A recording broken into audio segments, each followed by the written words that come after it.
will call the November 12th, 2024 York County Council Workshop to order. I'm just going to go ahead and turn it over to you guys.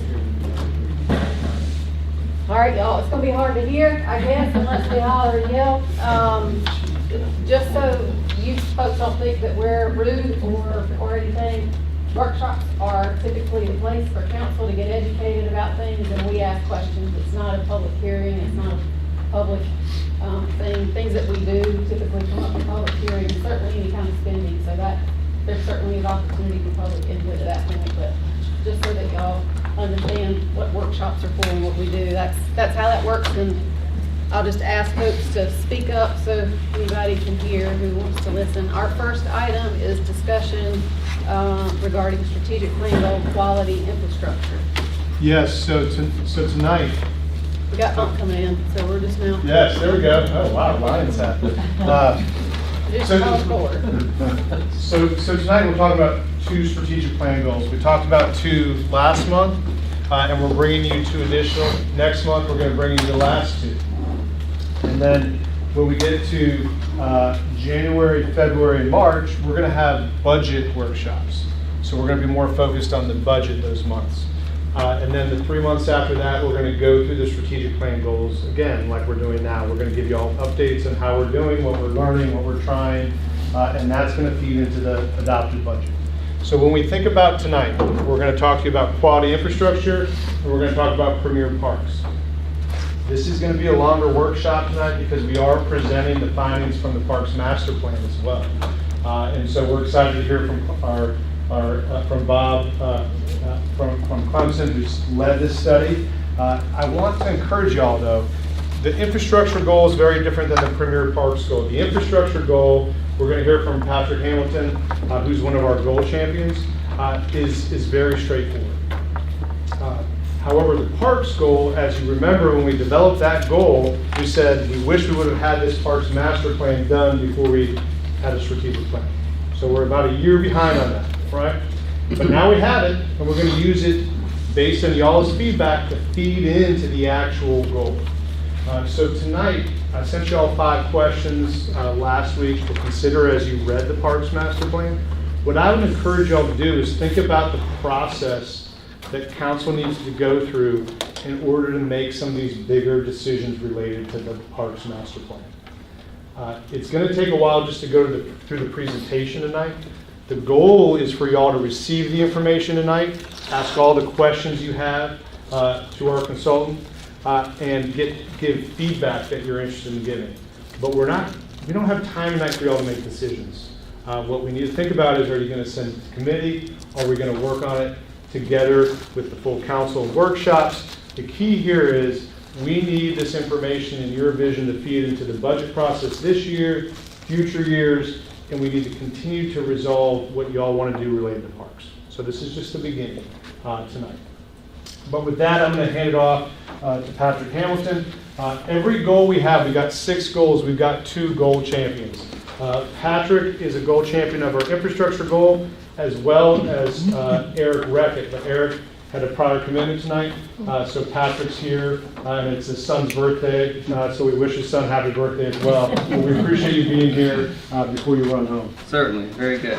All right, thank y'all for having me here tonight. As Josh mentioned, the infrastructure goal is a little unique, kind of different from the other goals, as it's more straightforward. So just a quick recap. The mission is to build and maintain quality, safe and reliable infrastructure, broken down into 4 categories: transportation, water, sewer, stormwater utilities, and facilities, buildings that we're in. Again, there's 4 separate categories, but they all can kind of be lumped into the same process, essentially. So first, obviously, we need to assess what we have, what kind of condition they're in, just an inventory of what we have for all the categories there. Then we're either going to build new infrastructure, or we're going to maintain and preserve the infrastructure that we have. At the same time, we're also going to be planning for the future. Again, it's the same kind of process for all 4 categories, but it's essentially a very streamlined process for how our goal is going to work.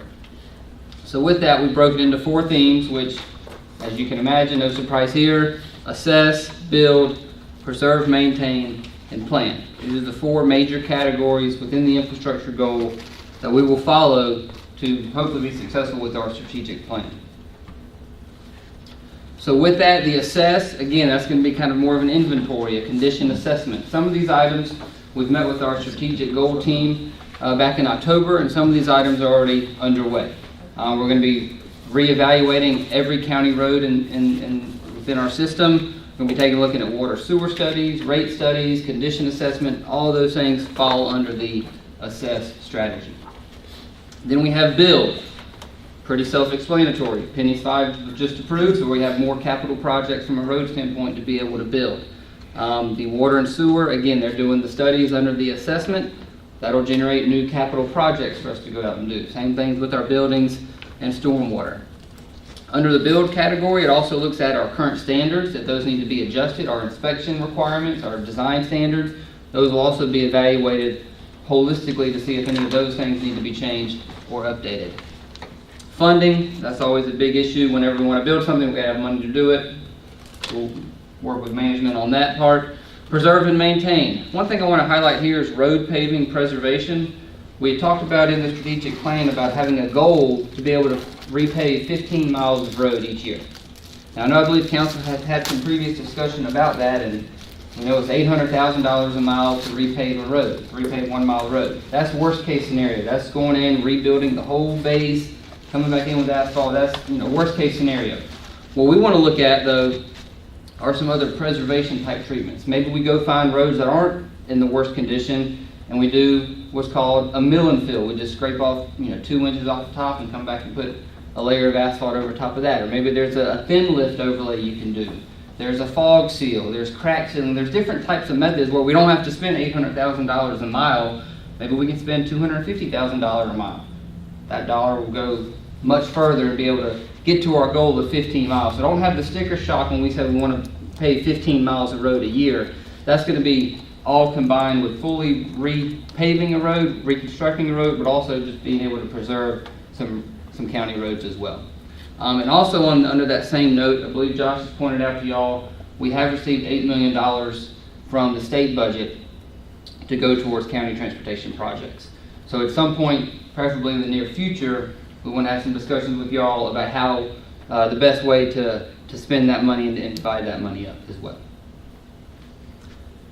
Also under preserve and maintain, we talk about hire and training quality staff within our public works department to be able to maintain our infrastructure, and the creation of a utility department.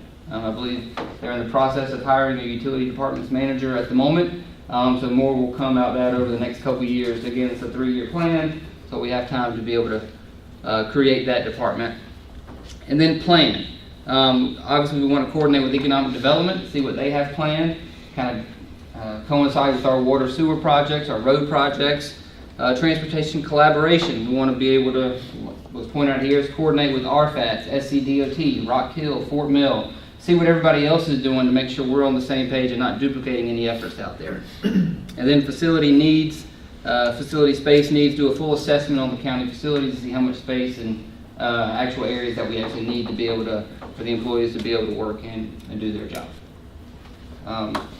So with that, that's just kind of a quick update. Again, we've already met with our strategic goal team. A lot of these items are already underway.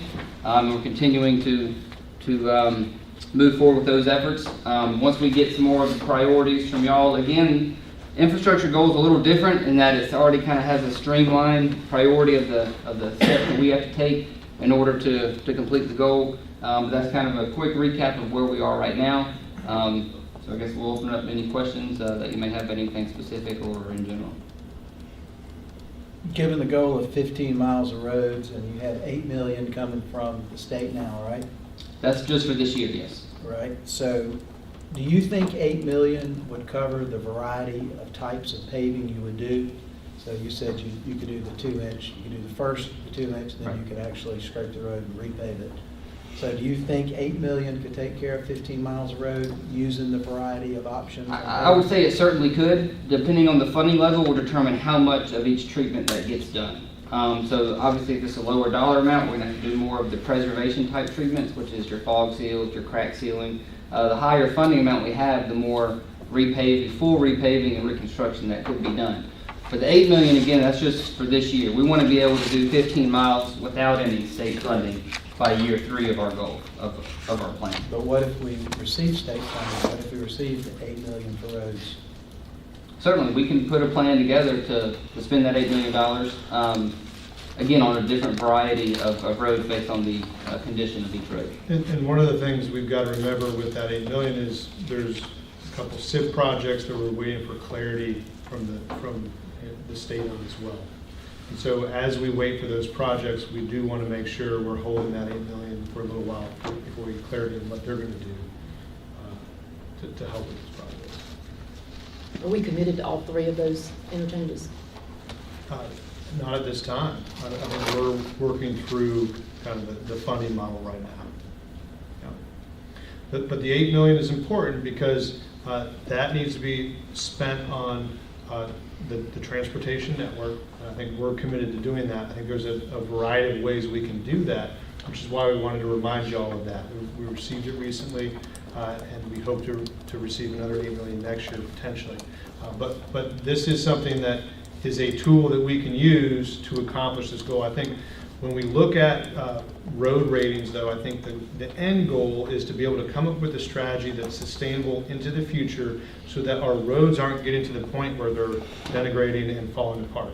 That we've got multiple strategies that help us attack a variety of roads and nothing gets to a point where we have to completely rebuild it. If that's possible, not at this point, but still long term. Well, when it comes to C funds, I mean, we have a requirement that 25% at a minimum go to state roads. So, I mean, obviously we've got to incorporate that, and there are still the commitments out there from the SIP, which still, the contracts are still there. So, I did have a question. I mean, to me, one of the most important things, and what I like us seeing, and I don't know if this is in order or if they're all, one of the questions y'all asked us to do is kind of rate, assess, build, preserve, plan. The one about collaborating and aligning with state and local transportation entities, to me that is critical. I mean, that falls in line more with assess, in my opinion, but I do feel like, I mean, at least the community sometimes says, are we getting our fair share of the state funding? Are we getting our fair share of the gas tax money? Are we getting, DOT has the obligation, most of the roads are state roads. Are we making sure that we're looking at what roads they're going to do anyway and not jump the gun so that we get the bang for the buck for our funding? So that part right there I think is critically important, and I'm glad to see, I hope we're working on that. Just having an alignment of all the plans so that we don't, like you said. Certainly, and it's not just with DOT, it's with Rock Hill, Fort Mill, the COG, RFAS, it's kind of everybody within York County to make sure we're all kind of talking, and at least from the county's perspective, we understand what each entity is doing. But mainly the DOT, but yes, but it will include all the other funding sources as well. So does this include our questions? We had some questions about the infrastructure of when in the developments where they've put in pipe, where the leaks are. Is that a part of this? I know Rick, it's a part of your team, but that was one of the questions, Kevin, that you and Josh had mentioned you were going to look into that going forward. What are we going to do to hopefully eliminate the types of leaks that we have in Fort Mill and Lake Wylie? Is that like a water line leak? Yeah. Yeah, so that it's my understanding, you're talking with Eric, that will be, they'll track the work orders on where they have the problem areas, and they'll kind of know where to target. Again, there's a large system, so we can't target everything at first, but if we know where those problem areas are through work orders or complaints, then that's where they can target. We just talked about maybe raising a standard for those developers that would keep this from happening, because once we take all that in, it falls on the county now. County taxpayers are paying for all of these leaks now, and so that was a question of why do we have so many, and what do we do going forward to try and eliminate some of that?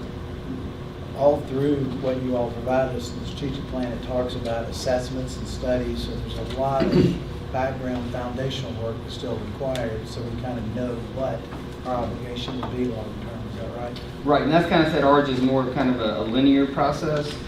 There's some areas that we know need attention now, but until we complete that full assessment, that will give us a much better idea of the needs on a whole level. Yeah, this whole strategic plan is baked full of those objectives. So let me ask this question. Did I hear you say a second ago that in the future, in next year's budget, you would like for us to plan without the possibility of the state giving us any money? We'd like to come up with a plan for the 15 For the miles 15 of miles, road that's our without- ultimate goal, is to be able to, and again, this is just for county roads. This doesn't include state roads, just Right. for county roads. We would like to get to that point where we can do 15 miles of county roads each year with county funding. Do we have an idea as to where we would find that $8 million? No. not No, yet. but this is part of our vehicle to have that conversation. What can we do differently? Is this a high enough priority that would take the place of something else? When we look at our road infrastructure, we're not keeping up, okay? So that's a problem for us to solve. How do we keep up? And are we able to get to 15? I don't know, but we should try, because the problem's actually bigger than 15 miles a year. Right. And one of the things we're going to bring to y'all is data and information in the future to show why it's bigger than 15 and different strategies we can go through to solve that. Some of that's the type of work we're doing. Other opportunities might be in future budget years when there's growth. Potentially we dedicate some of that to solving this problem. I think the strategic plan is meant to set a framework of priorities from y'all to the community and staff, and we know that roads are really important to our citizens, and making sure we're taking care of what we have is very instrumental.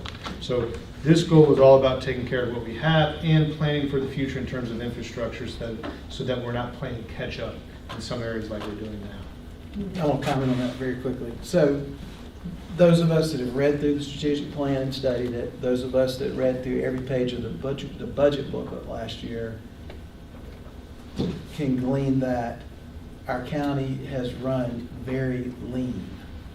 And we're going to talk about some of that when we get to parks in a little bit. So when you've run lean, that means that maybe we haven't identified some areas that we needed to invest in. So it could be, unfortunately for this council, looking into next year's budget, that we have a number of items that we're going to have to address, that we're going to have to find money for, or either we're going to have to put off, which is not necessarily a great thing for a county that has been growing at the rate that we've been growing, and the state that's growing at the rate we're growing.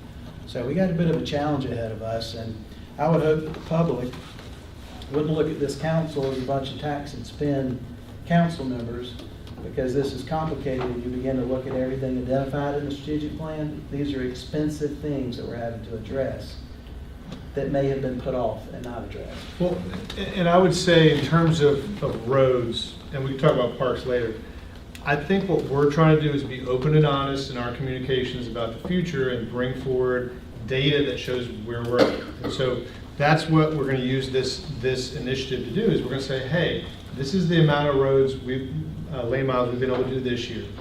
Here's what that means in the grand scheme of all the roads in your county. What is our potential to catch up when you look at the pavement ratings? And we'll bring to a workshop the pavement ratings and have a presentation similar like we're going to have for parks today about how we're doing with data and facts. And that's what we're committed to doing, is being open and honest about this conversation. It doesn't mean that in next year's budget you're going to have to increase funding for roads.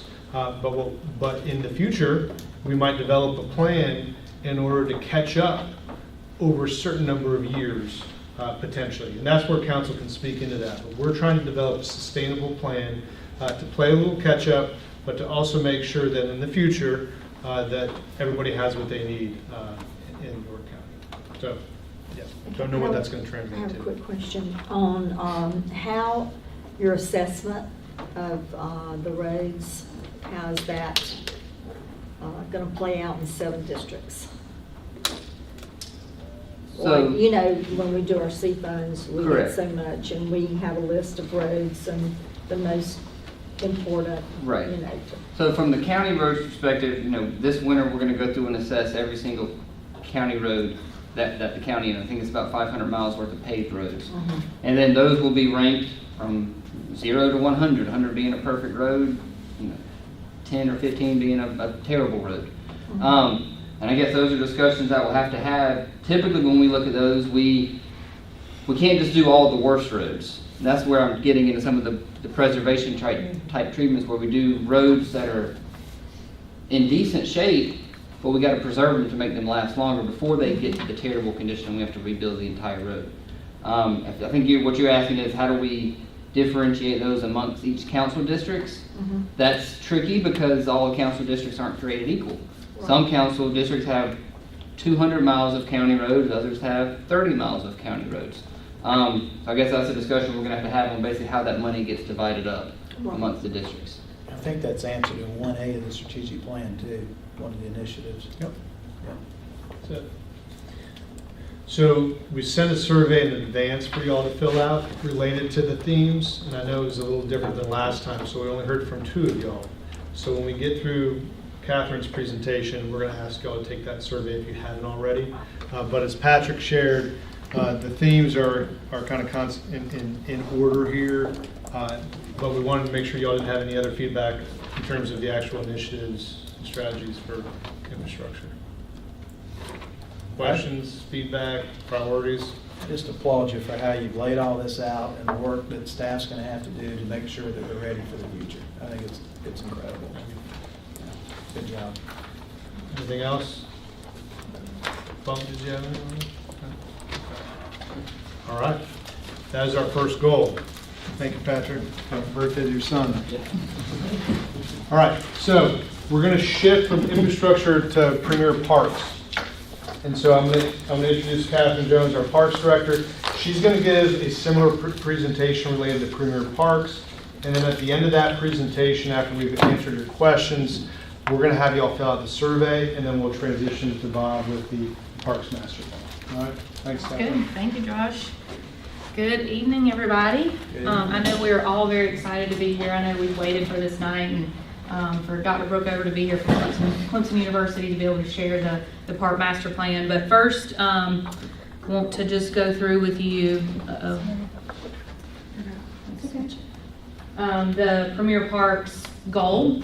Just kind of reintroduce to you that goal, the strategies and initiatives that are outlined there. And then, like Josh said, following the survey, we'll turn it over to Dr. Brookover from Clemson to give us our Park Master Plan.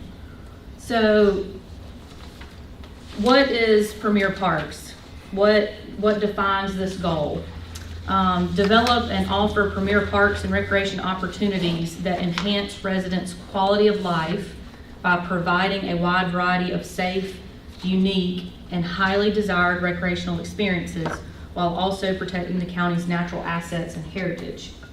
So as our parks goal team met and started working through some of this, we started thinking, how do we achieve this goal? And the 4 strategies here are identified in these boxes.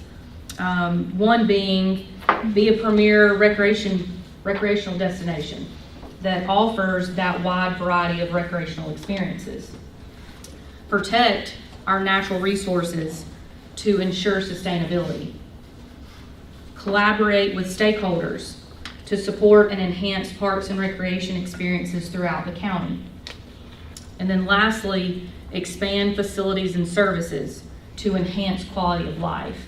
So if you notice, there's a lot of common language and words there, and all ties back to our short goal. And as our parks goal team was kind of working through this, we identified 4 different themes: promote, protect, engage, and grow. So promote, how can we better promote York County Parks to be that premier recreational destination? How can we better evaluate our park visitor experience to know how we're improving and what other things that we need to provide to be that premier recreational destination? Some of the things that we've already talked about, we currently do, we certainly can get better at, and that's understanding our park visitors' experience. We're going to hear tonight some more survey and some more results from the public, but we need to also make sure that we're capturing that information, that data from our park visitors, so that we can again achieve the goal of being that premier recreational destination. One other item that we've already talked about is developing county parks identity, establishing that mission, vision, values. As a new department, that hasn't been done, and through this Parks Master Plan, we'll be able to take the results and the recommendations from that and build that. So protect. How can we better educate community about land protection strategies? So we have York County Forever, and there's things that we're currently doing, but we certainly can improve on those. How can we utilize the park metrics from the county master plan to identify growth areas in the county on whether we want to protect future land or preserve it for a future park? Engage. How do we strengthen stakeholder engagement? Exploring partnerships, which we already are doing now. Identifying the needs, which we're doing through the Parks Master Plan and the survey, to engage with the public and understand what those desires and wants are from a public parks and recreation standpoint here in York County.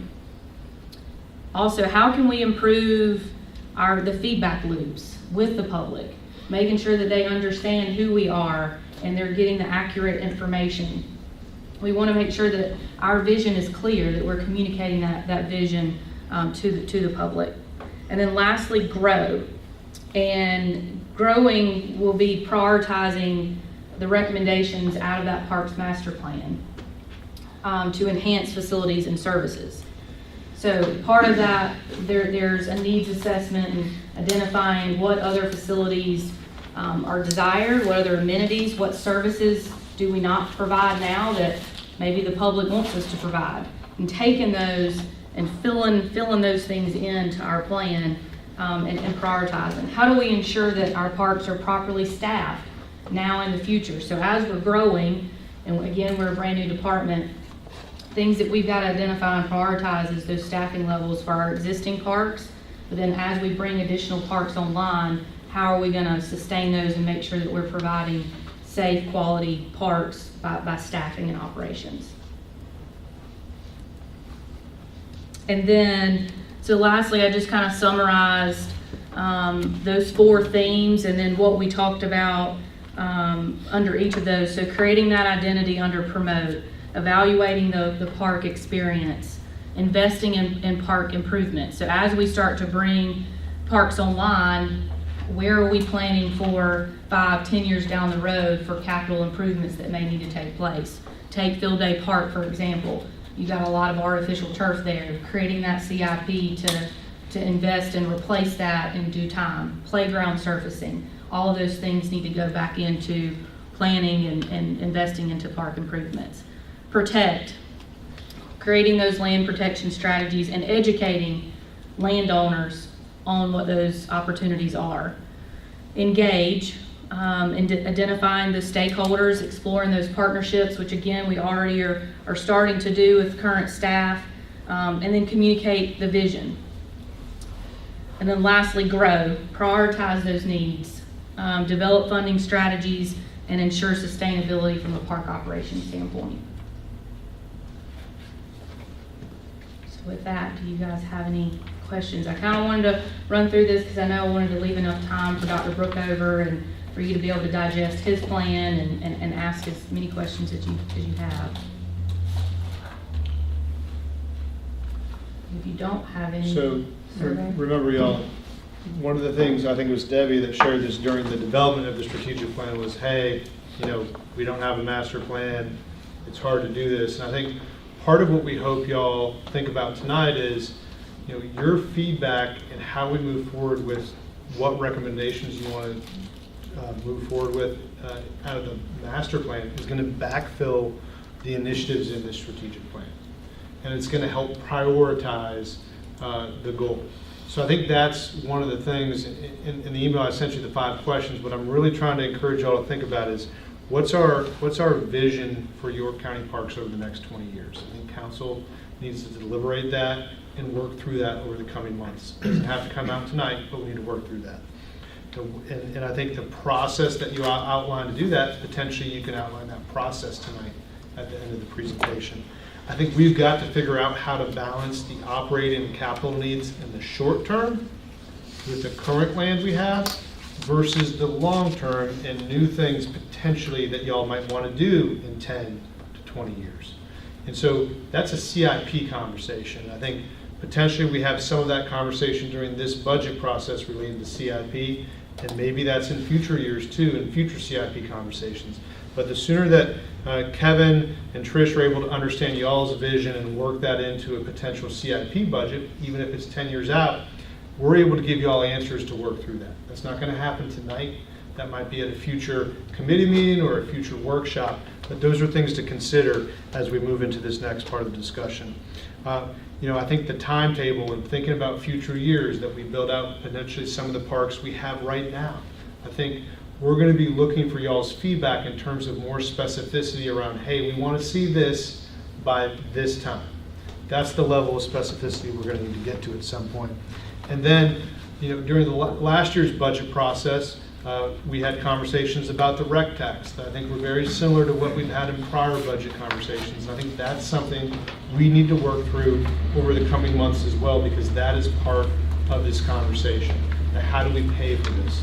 And who does it make sense to pay for? So those are all things that I think will help us figure out how we do some of the things in the Premier Parks strategic plan goal. But we wanted to just answer any questions you have before we transition about the priorities and the themes as we work to communicate that. So is there any other questions related to this? Or are y'all ready just to jump in? I'll make one comment. I think what's interesting about this, when you're looking out 20 years, what we don't know is, as a county, you look at the unincorporated area of the county, we don't know how well we're going to be able to stop or slow down annexation.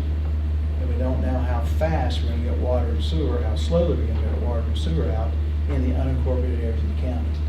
Because as soon as we get water and sewer out and we prevent annexation, then we begin to have a static footprint for York County. And at that point, just my observation would be that what's happened in Lake Wiley, where you're into active sports, not passive sports, can likely happen all over the county, especially over 20 years, once you get water and sewer out, because you're going to look and feel like a municipality. But that's kind of hard to know for sure when we're going to be able to achieve that. But either way, if growth is going to occur in the areas where we don't have growth currently, you're going to have to provide some type of infrastructure in your park system, whether it's active or passive. Whether the municipalities annex us all in, they provide the active, and we continue to provide the passive, except for Lake Wiley. Something I guess you have to think about. We have to think of this. Yeah. Foreshadowing too. Yeah. Any other questions or comments related to this part of the presentation? I think it looks good. I think we just keep narrowing down. Yep. what- Yeah, because we can't do everything, right? This is about setting priorities and direction. So, think about it this way. We're presenting a menu tonight in this presentation. We're not going to order everything off the menu, right? Just like if you were going to a restaurant, you're not going to order everything. You might order an appetizer and a meal and a dessert, but you're not going to order everything that's on the menu. So we need your direction to set priorities on where you want us to focus our funding and our time, and think about what it means to run the parks we currently have versus future parks. And that's all part of this conversation tonight. So if we could, thank you, Catherine. And I forgot to mention that Diane Dill is also the co-champion of this goal with Catherine. She's at Planning Commission tonight, so she's at a different meeting. So we've got a lot of meetings going on tonight. But thank you so much for your leadership. We appreciate it. So Trish is going to share a QR code, and we're going to ask who took the survey, and who were the two that took the survey? Okay, so two of y'all took it. If the other three of you don't mind taking the survey real quick, that way you got it? Okay. If you could take it real quick, then we'll transition to the next part of the presentation. Yeah, it's right there at your seat. And then what we'll do is we'll email y'all the results tomorrow.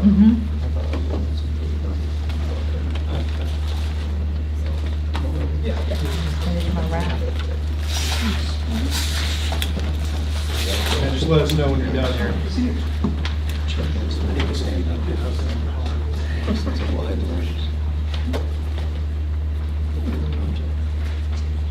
he right? Oh, yeah, I talked to him. I had to think about it. No, I didn't want to crunch and let it. So,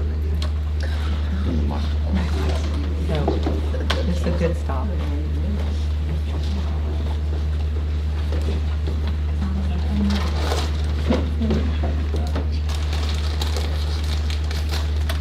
let us know when you're done, and we'll jump right into this.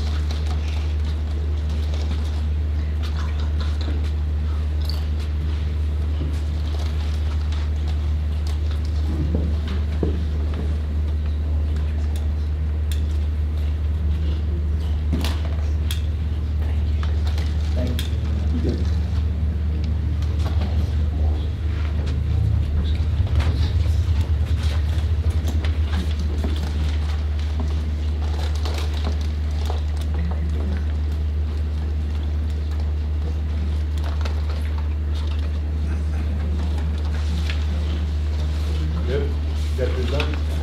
No? You can do it later if you want. You can think about it. No, I'm just giving a Okay. second. I had to think about that. Just done.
All right, so I know there's some folks in the audience and those watching on TV. One of the things we did at our last strategic planning workshop is we had council fill out a survey of their priorities and the themes that we just walked through. And so what's interesting is for economic development, we learned something different that we might not have known based on how we y'all rank the priorities. So that's what they're doing right now. And as soon as we're done, we'll transition here. But this is an opportunity for us to hear from council in terms of what they think we should be focused on in this strategic plan that just went through. We're going to take this information, next time we present in the spring, we'll present around the priorities that y'all outlined. All right, so with that, I'm going to hand off to Dr. Brookover. I appreciate y'all's hard work on this. And please, y'all, please ask questions, give feedback as we go through the slides. Let's make sure we work through all your questions tonight. All right, well, thanks for having me. Thanks for the opportunity. We greatly appreciate it. This is something we do at Clemson in the Parks, Recreation, and Tourism program that I'm part of. Important part of that is getting out there and doing consulting and research that's real and applied to the world. So we appreciate these opportunities to stay connected to the field and learn about what's going on around the state. As Josh and Catherine said, I'm Bob Brookover. I've been on faculty at Clemson forever. Bob Barcelona, my colleague, he's been here. Actually, he's been on and off. He's been a ping pong ball between the University of New Hampshire and Clemson. He was at the University of New Hampshire, came to Clemson, went back to the University of New Hampshire, and now he's back at Clemson over the last 20 years. So he worked on this with me as well, but was unable to be here tonight. And and is someone kind of the person that I work with a lot on these strategic planning processes. Good news is that even though this kind of came after the fact, as you were talking about earlier, almost everything you're going to see in here is lines up with the strategies and those goals that you've talked about. And you're getting confirmation through this process from the stakeholder engagement and the needs assessment surveys and those kind of things that we did as part of this process. So with that, I'm going to jump in. Just a couple of notes of thanks here. Staff was great, helping set everything up when we did the focus groups and taking tours of facilities and looking at current plans that you already have in place.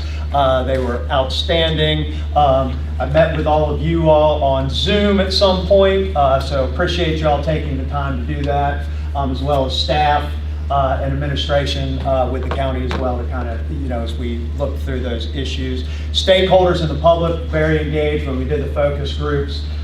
We met with representatives from the towns, from all different kinds of nonprofits. We had a town hall style meeting, general open public sessions. We met with a whole lot of people. And then we used the ETC Institute, which is a group that does surveying. And as part of this, we did a scientifically valid survey that's matched to your demographics in the county as well, which is kind of the gold standard for that type of input with the needs assessment. We also did a web-based survey that anybody could, that didn't get the random survey, the phone calls, the emails, that kind of thing, encouraging you to do those. So other things that we did in the process, again, background research, facility tours, doing that. We, again, that's where we looked at some of the plans that you have in place, tried to understand those plans, looking through your budget. We use benchmarking metrics that are available through the National Recreation and Parks Association that helps us benchmark you all as an agency and a county against other similar operations.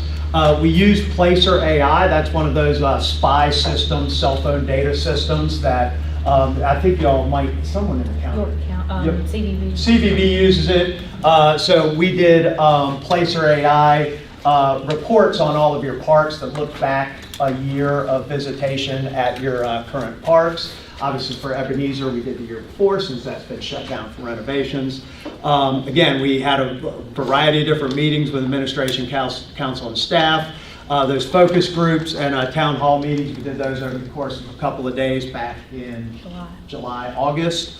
The needs assessment survey, we only needed 400 to get to what, going nerd here on you as the research guy, to a 95% confidence interval. We got 528 responses, and then we've been working on the technical report and the analysis and recommendations. Again, through that, so we take all of that stuff, we triangulate, quadrangulate, all of those kind of things that we've put together, and that's what leads to the recommendations. Our philosophy and approach to these plans is always, we're holding a mirror up to you all, okay?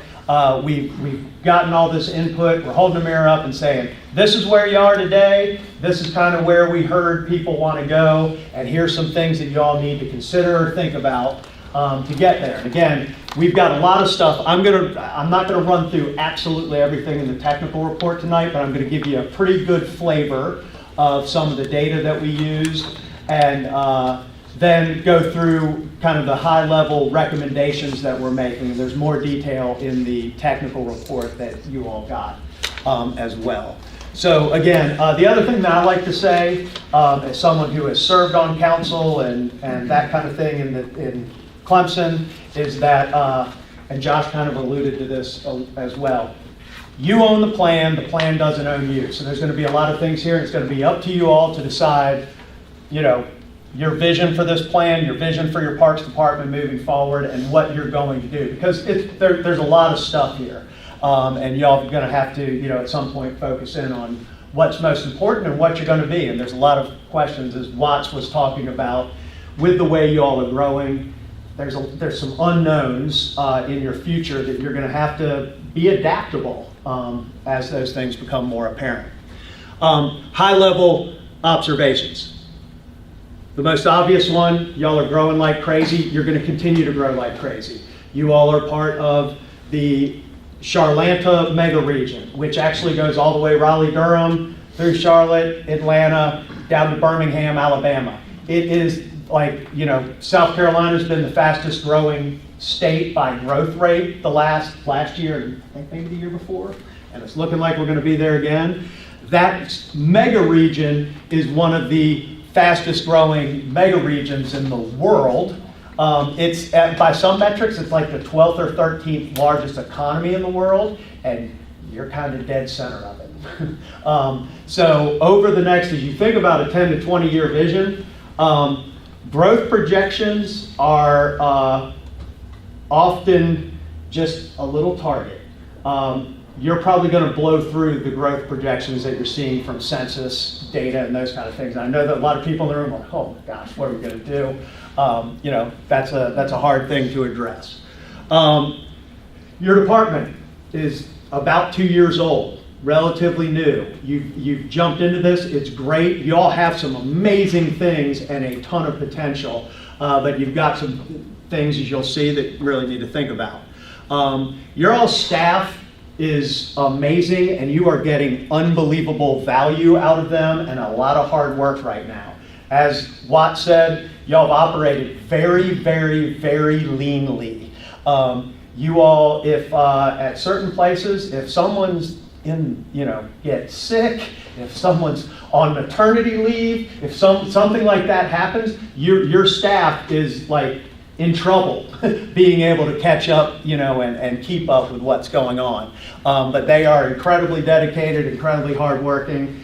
I've done these I've done, I don't know, 100 and plus of these types of plans all over the country, and you all have got an unbelievably great staff here. As y'all, talking to a lot of people and talking to you all, y'all talked a lot about, like, we want to be passive recreation. That's what we want to focus on. And I think there's a little bit that we need to talk about as far as the difference between active and passive and kind of traditional parks and those kind of things. Passive recreation is, or a passive park really is something with, like in the Parks and Rec world, the maintenance world, is mow, blow, and go. We can come in, mow, blow, and go every 2 weeks or so. That's all we have to do to think about that park. You all are already in the active recreation business. With Ebenezer Park, water activities, boating, fishing, camping, those are active pursuits. Allison Creek, same thing. As you've talked with Field Day, that's obviously a very traditional park. You're already in that business. What you're talking about doing at Catawba Bend, that is a big combination of both active and some passive there. So you've got to, I think you need to understand that a little bit, that you're already in the active recreation business. Mountain biking is an active sport. Running is an active sport. Having events, that's an active thing. If you all, put event facilities at Wood End or Thistle or those kind of places like that, you're into active recreation. It's just not what we think of, like what I thought of when I was a kid. Hey, I show up and I play baseball, or I play flag football, or those kind of things. Active recreation happens across a wide variety of sports outside of athletics, and you all are already in that business, but you also do have some passive recreation and some amazing spaces there. Couple things, and again, we're going to go through some of this data. You're well above average on park acreage per resident. Okay, you've got a lot of big pieces of land, and that is to be commended and shows a lot of foresight. And the land that you have, like with Catawba Bend, it's amazing. I have not jokingly said, this is not a joke, it's like if I could buy one of those houses right outside of Catawba Bend, I would consider buying that and living there when I retire in May at the end of the academic year. That place is going to be unbelievable. But you don't have that many parks. So on the number of parks per resident, you're low. And we saw some things in the data that show that there's a need for some more parks in some different places as well. The big one is, and again, this gets back to that, hey, you got some catching up to do, and that's going to be the theme. It's kind of like with what we talked about with your road infrastructure earlier. The theme is catch up to keep up to get ahead. You got some catch up to do. You're significantly below the median and middle quartile benchmarks for what y'all are currently operating from a staffing and funding perspective. And I'm going to jump right into those. So, with National Recreation and Park Association, they do lots of ways we can cut and dice this stuff up. So nationally, when they do these surveys, every single agency, regardless of city, county, special purpose districts, size of population, the average across the country is they spend about $100 per person. In the South, it's just over $78. Counties, and again, because counties are bigger and you're talking about a larger place, the median is about $28.40. When you just look at it that way. You all are currently at $13.28, okay? Now, that is before, even though you haven't talked about exactly how you're going to use it yet, that is before the money that y'all have recently allocated this year, the $1.2 million. So that helps a little bit.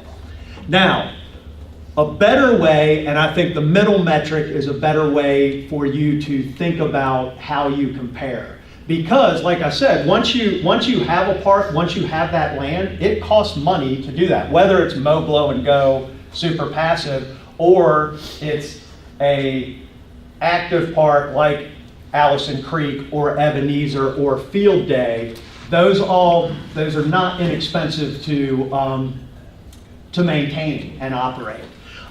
So if you look at it by the acres of parkland maintained, we keep the national average the same, and your average stays where it is because it is what it is right now. But here in the South, and for actually this is different, so don't pay attention to this on here.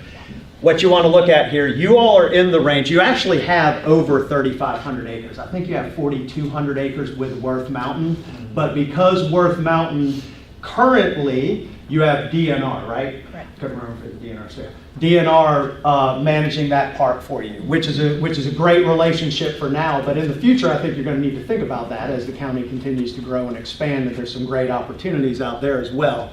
So you all are in that 1,000 to 3,500 acres. I think without Worth Mountain, you're like 2,300 acres. 2381. 2381. There you go. It's in the. I think it's in the report somewhere. So about $100 per person per capita in that range. Then the reason that I gave you the over 3,500 acres here, there was a weird anomaly in the data where actually the 1,000 to 3,500 acres, that midpoint was actually higher. Was about $100 per acre as well. So I wanted to give you a variety there because again, you all are, I don't want you to be completely overwhelmed. It gives you a little bit of a sense of how underfunded you are with the mass of land and property that you're taking care of. Now, right now, you don't have it all developed, right? You've got big plans for Catawba Bend, you've got plans for Wood End, you've got plans for Thistle. So as those develop, though, you're going to have to think about, staffing and funding as you add amenities and develop those parks. The other thing that I wanted to show you here is revenue as a percent of operating expenditures. Again, nationally, so cost recovery in your operating budget nationally, about 25% of a budget, operating budget, is typically from revenue generated from fees. Like if you pay a fee for your kid to play, if you're in an agency where they are running the athletic program, your kid to play youth baseball, those types of funds. To rent a field, to rent a picnic shelter, about 25%. 18% in the South, 20% for counties. You all are currently at 36, so you're doing really well. And that, again, is to be commended. And I think with you all kind of having these larger regional parks, that's not an unrealistic expectation, and you should actually be proud of that, but you should be thinking we need to stay here, or we might even, depending on the decisions you make and what you develop, you may even be able to edge that up a little bit over time. For example, any of y'all ever familiar with anything Irmo Chapin Rec Commission down around the Columbia area, Lexington County, a couple counties? They are mandated to do that. Now they've got a lot of big things developed that they can make money off of already, like event centers and those kind of things in place. But they have grown to where, I think we're working with them at the end of this week, I think they're up near 60% cost recovery now. But it's because they made decisions and they made the investments first in the types of facilities that can generate that type of income. So again, return on investment from those. So revenue as a percent of operating expenditures, you're already well above the median averages there. Staffing benchmarks.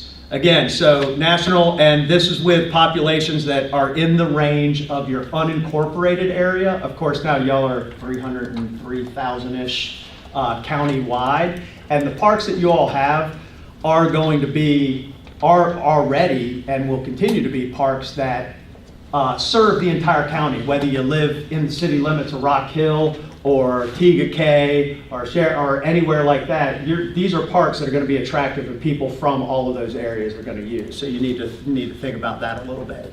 But you can see FTE employees nationally in that population, 120, southern region 62, counties 65, agencies with 1,000 to 3,500 acres, 125 employees. You all are currently at 24. And that's where lean, they're killing it back there, and every time you see them, you ought to give them a hug, a high five, all of that kind of stuff, because, yeah, they're doing great.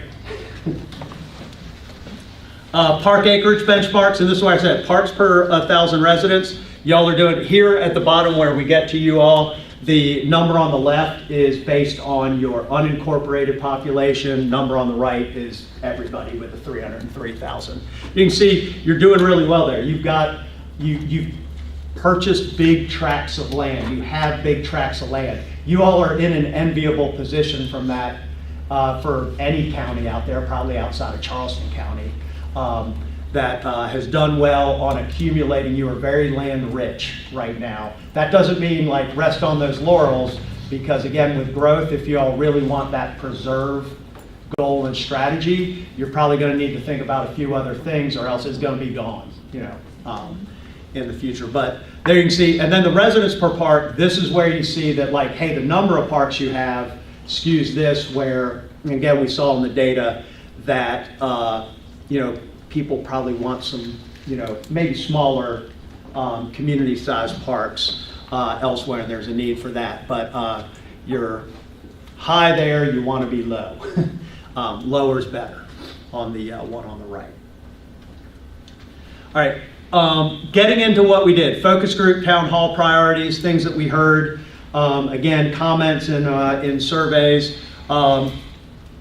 Trails, again, doing kind of the top 5 here of what we saw. Trails, everybody mentioned trails in the focus groups and the town hall meetings as, greenways, walkability, bikeability, all high priorities. You've got a lot of different people working on this throughout the county. Nonprofits, different groups, and they're doing a decent job of talking to each other, but there's a ton of potential, and everywhere we do these, this comes out as one of the top priorities that people want to see developed. The role of parks in taking advantage of and protecting open space and providing access to your natural resources, which you have amazing natural resources with water, lake, river access, and the land you have. They do, heard that from multiple people. We want you to be proactive in acquiring land to be protected as open space and parks in the future, so we don't get everything else built up and we lose it. Heard a lot of get Catawba Bend done, get it open. We want to use that place. We've been hearing about it for a while. We want that to happen. Thinking about, y'all got these bookends of Worth Mountain and Catawba Bend and the Broad River, and thinking about a longer term plan for Worth Mountain, because I think that's going to be important as the county continues to develop, and again, you've got great opportunities over there. And then this is where, again, in the survey data, we heard this in the focus groups, and the survey data points to this as well. Some smaller neighborhood, community level parks throughout the county that are a little bit, closer and more convenient than the big things that you go to, like Ebenezer, Allison Creek, Catawba Bend, and Worth Mountain. We heard, again, that there is a need. We heard this from the cities and towns, from the youth athletic programs, and from a variety of different people, that there is a need for more rectangle and diamond fields. You all are growing, and you've got, kids. Elsewhere in the world, like the national trends are, youth sports is going down. But in places that are growing, upstate, York County, Horry County, you're getting growth in those areas. So there's kind of this consolidation. You could probably tomorrow, now you would need to do this in partnership with the towns, you could probably drop 3 more field day parks in this county and they would fill up instantly. The other thing, again, not surprising, we heard a lot about pickleball courts. We hear a lot about pickleball courts everywhere. I've been in public input sessions where pickleball people playing inside at a gym where people walked around the gym. Yeah. I thought it was coming to blows between the two groups with the competing use there. I stood back. I was going to let it go because I wanted to see it. I hate to be stereotypical about how pickleball was because it's not like that. I wanted to see the old walking people and the old pickleball people have at it in the session. Staffing and resource allocation, again, we did hear, there's an expectation, we want our parks to be at a good level of quality, and we need to be staffed and funded to do that. And then the other things that we heard about, multiple occasions were some splash pads and skate parks. Skate parks are coming back, pump tracks, those kind of things, for individual sports that people can show up and use, and splash pads. So the scientifically valid survey, as I said before, 528 responses. The web-based survey only got 173 responses. That was just open to the public. With that small sample size, I'm not going to hang my hat on those results, but we did do a comparison of those results, and they tracked almost exactly with the scientifically valid web-based survey. Nothing in there was different. It didn't change the priorities or anything like that when you looked at that data. But so the results provided that we're going to go through here are just from the scientifically valid survey. Again, a couple things just to get started. 74% of the respondents had visited one of the York County parks in the last year. Field Day Park was highest on that list. 38% rated the quality of those parks as excellent, 51% rated as good, so you're up around 90% as good or excellent. So that's really good, okay? It's something that should be celebrated. You Yeah. should be proud of that. That's a really good score. Absolutely. We all know that. I would say, again, And we're thankful for all the staff here that have made that happen. Yeah. And y'all's, and council's commitment to get us to this point. So Yep. I think that's important. Average is probably somewhere in the 70s in other surveys.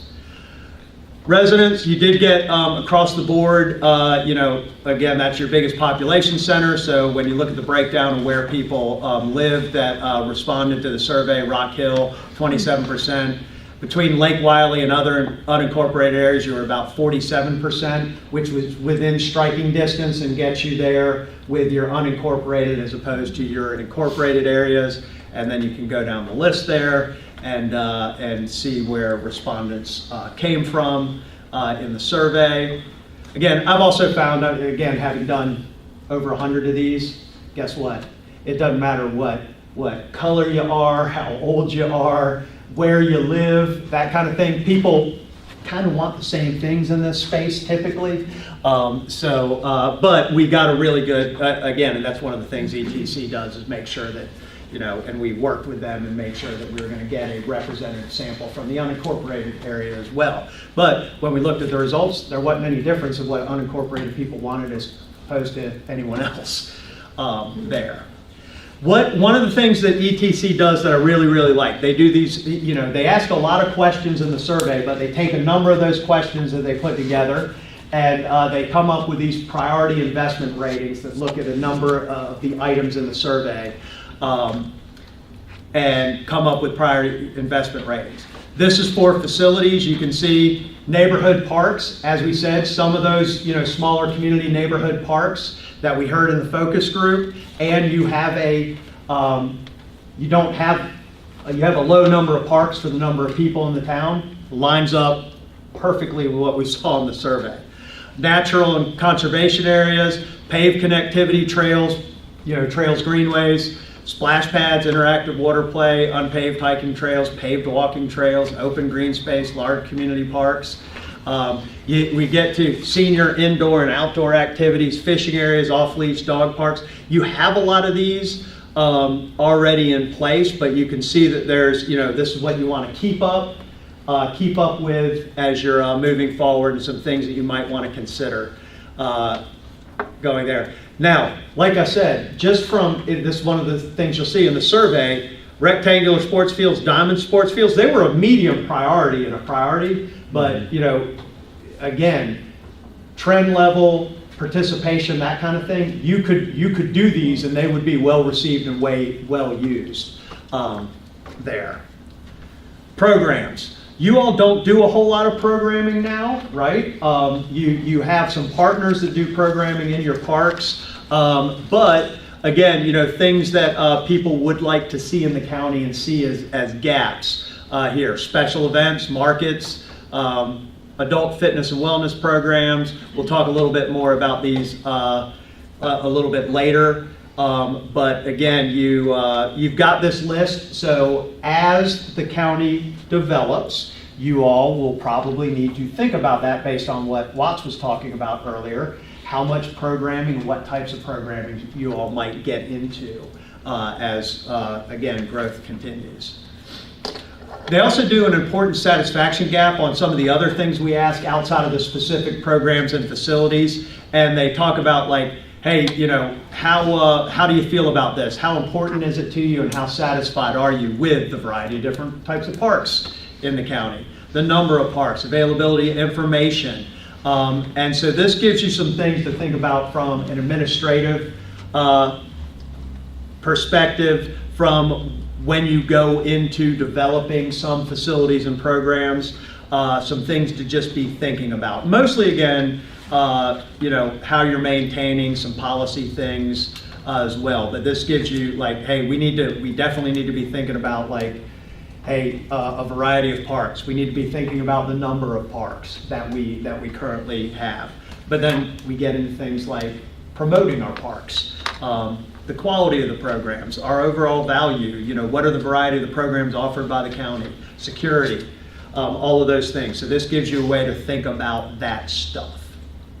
So with that, moving into, I'm going to give you, this is the example from Ebenezer Park. We did a placer report that's in the full report for each of your parks. So Ebenezer, we did September 22nd, or September of 22 through August of 23 before it shut down. Everything else was the most recent year.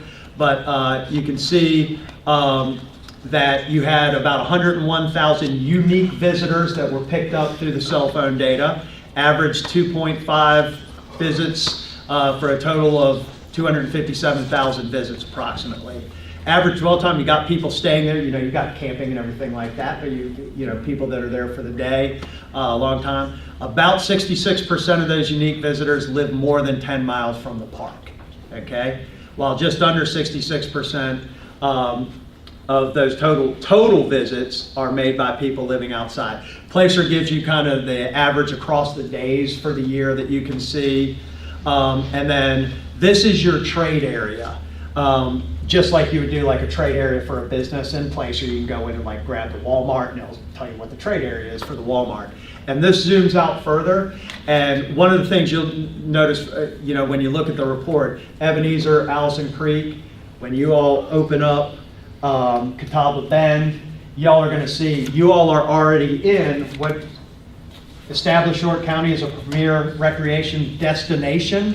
You're already in that business of attracting visitors from the outside of the county. Field Day is attracting people from all over the place as well. You all are already in the visitor destination management business and attracting tourism. And again, you can zoom this out, and you can see people from all over the place. But you know, you've got on this map, you've probably got to get here, traffic or not, an hour. You know, people coming from over an hour. And again, there was people from actually like Midwest, upper Midwest, Northeast, further south as well. Not as many people, but you are bringing in people from way outside the area are coming to your parks. All right, recommendations. Any questions? Do we want to take a quick check? Any questions about that data? Anything that we talked about? Overwhelmed yet? So with recommendations, I'll ask one question. I know y'all are going, of course he's going to ask a question, right, David? So you mentioned earlier to invest in venues that create revenue. Is that so they operate in the black and they help pay for the ones that are operating in the red?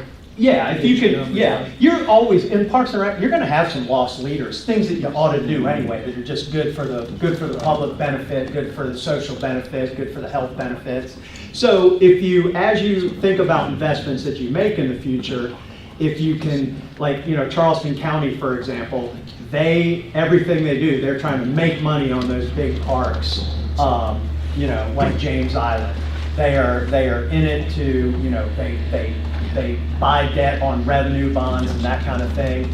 And then they use that to do things like, hey, we need to have a learn to swim program out in this rural area that we wouldn't be able to afford to do if we didn't make money over here. So the more you can do to, you know, again, get into the black on some of those capital costs, for the most part, you're probably going to have to think about the capital cost from, you know, a general fund perspective, from a revenue bond or a recreation bond kind of thing, to get the facilities up and running. And while Tom O'Rourke, who some of y'all might know if you know anything about Charleston County Parks and Rec, he's retired now, he likes to talk a big game, but they had a good tax base that they used to make a lot of those initial investments. And then Tom and his staff, just like Catherine and her staff can do, then they figured out how to make money off of it in the appropriate way that lives up to your mission and your goals, where you're not like, or y'all know, people Rock Hill, you know, what's been one of the biggest complaints that I've heard for 20 years working in Rock Hill. Talk to someone in Rock Hill, it's like, yeah, we got great, you know, sports facilities, but I can't get on them half the time because we've got groups from outside using them. So you got to balance that a little bit, but making investments that can make revenue that then you can use for broader operations. Which that creates a great opportunity for us to recognize what Rock Hill is doing, and the demand they have for what they're doing, and what we could be doing to complement what they're doing already. And that gets to the partnerships and partnering. There's, again, and not just with the cities, with nonprofits, you have youth athletic organizations, your conservation, preservation organizations, your land, York Forever, right? York County Forever, those types of groups, those partnerships to support each other. And there is a question in the survey about, is it appropriate for the county to, you know, look at partnerships, and that 90-something% of people say yes. From an investment standpoint, in the survey, I don't remember exactly off the top of my head, but it is a high percentage of people that said it is appropriate for the county to invest tax dollars in the capital cost for Parks and Rec infrastructure as well. So most people, you know, again, you worry, I know you all worry about like taxes, people, you know, kind of thing. What I have found over the years, if you show people and they know exactly what they're getting for their money, and it's something that they like, they're willing to pay a little bit more for that over time. But yeah, exactly. Ask a question about the visits to the parks, and I was looking through that and was struck. Are you able to drill down and determine, it looks like you used 10-mile radius as the factor for unique visitors or visits. Yeah. Are you able to determine though what are in county versus out of county? Does that data let you do that? Yeah, you can drill down and get to that. It takes a little bit more like digging in and analysis there to do it, but yeah, we can get close to that.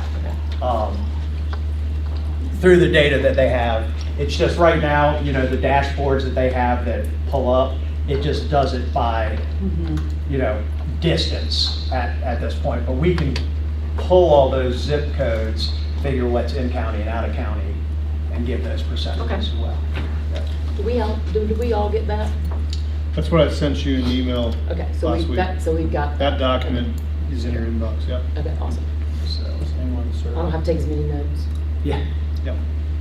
And what you're getting tonight is a highlight summary of that document.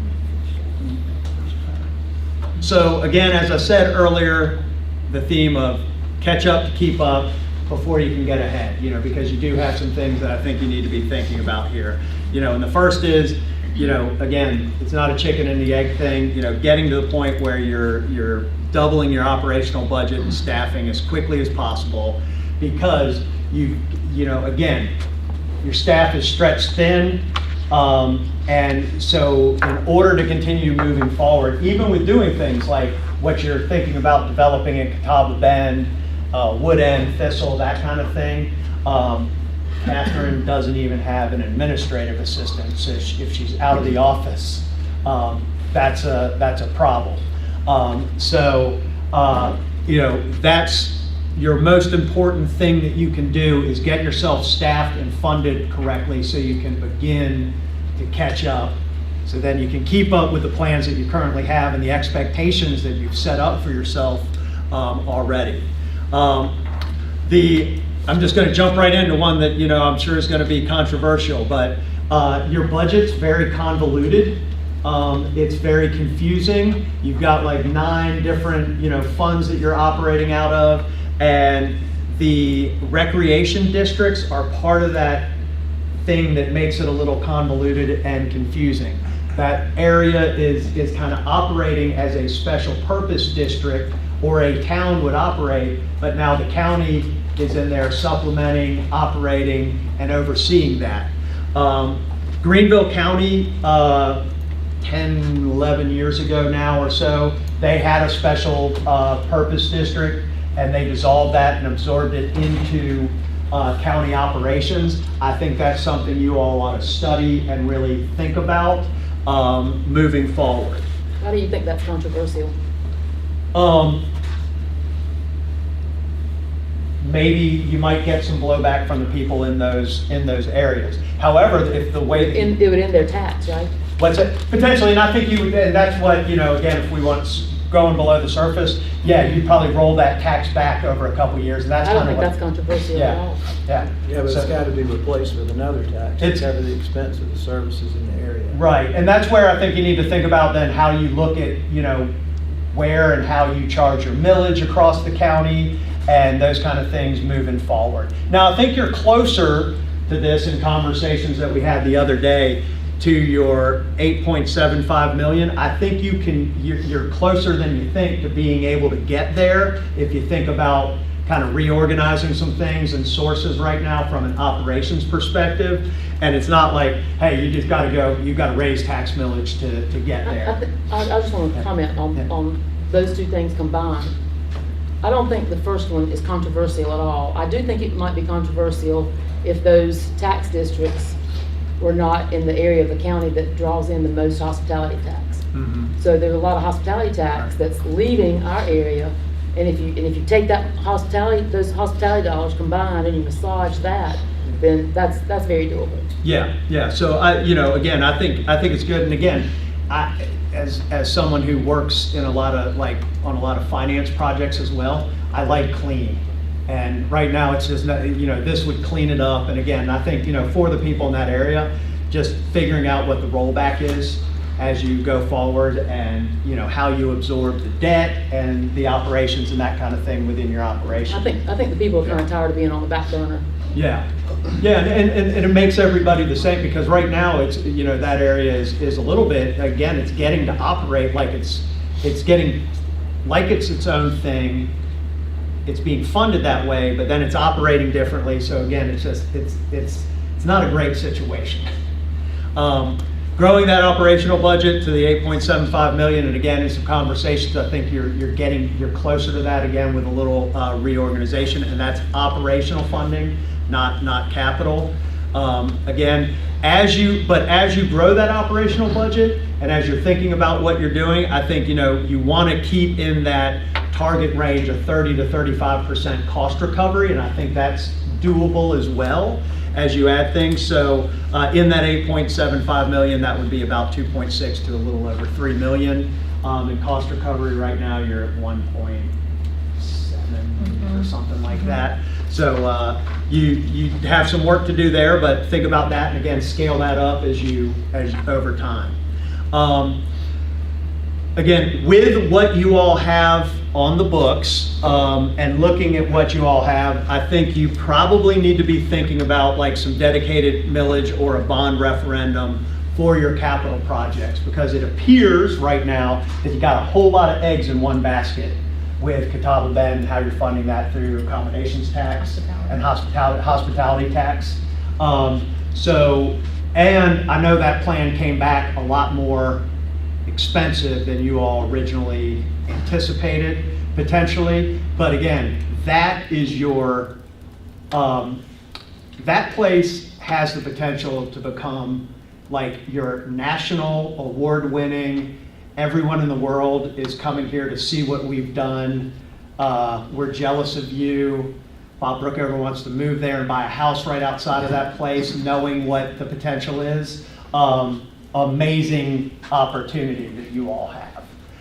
So I think that's, again, to help you get there, because then you already have, you have some plans in place for Wood End and Thistle that are supported by what you see in this plan.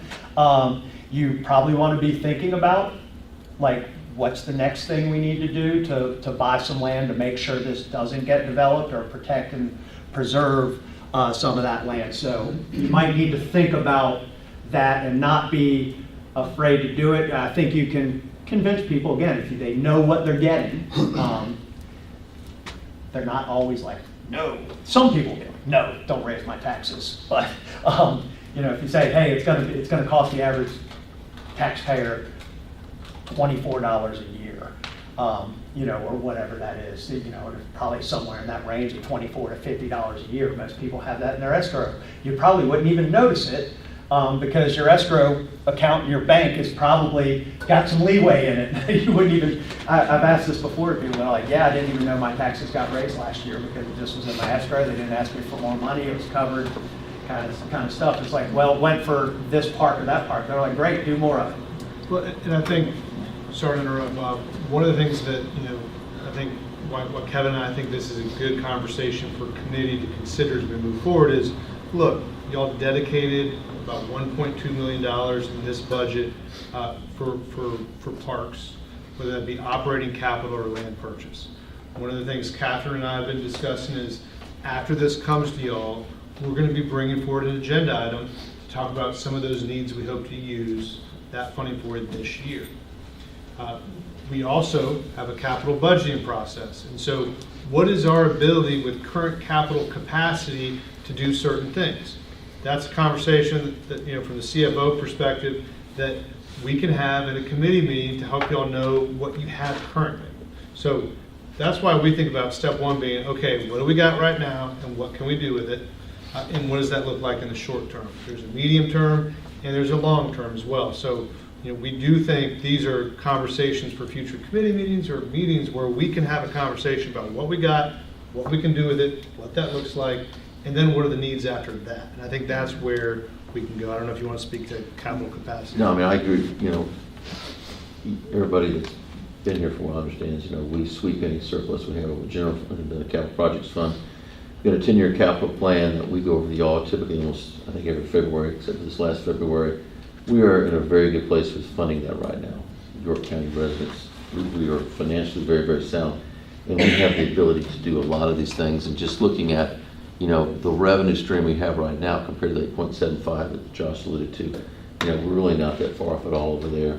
And I think discussions of what are your priorities, as Josh alluded to, and this is not a decision to make tonight, this needs to be thought out, sort of prioritized and we can provide input to y'all as to what that impact would be financially. But, you know, I don't think anybody needs to walk out of here worried about taxes going up right now. This is a multi-year project. We're gonna ease into these things and look at stuff, and we're in a very good place and financially sound. We're able to step into this and really do everything he's talking about right here, right now. I don't see, when I look at our financials, I don't see tax increase when we go through these things.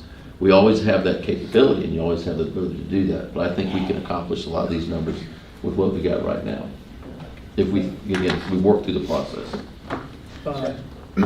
Around South Carolina, other areas that are growing, like Greenville, Charleston, Columbia, when they do tax, or if they do tax, do they typically tax the entire county, or do they tax the unincorporated area of the county? Like Charleston County is the entire county. Mhm. And that's, in this next one, that's what I was gonna say, is that because what you all are doing serves the entire county. It is a county operation, and if you live in the city of Rock Hill, or you live in TUK, you are a county resident, and you benefit from these and can use these parks.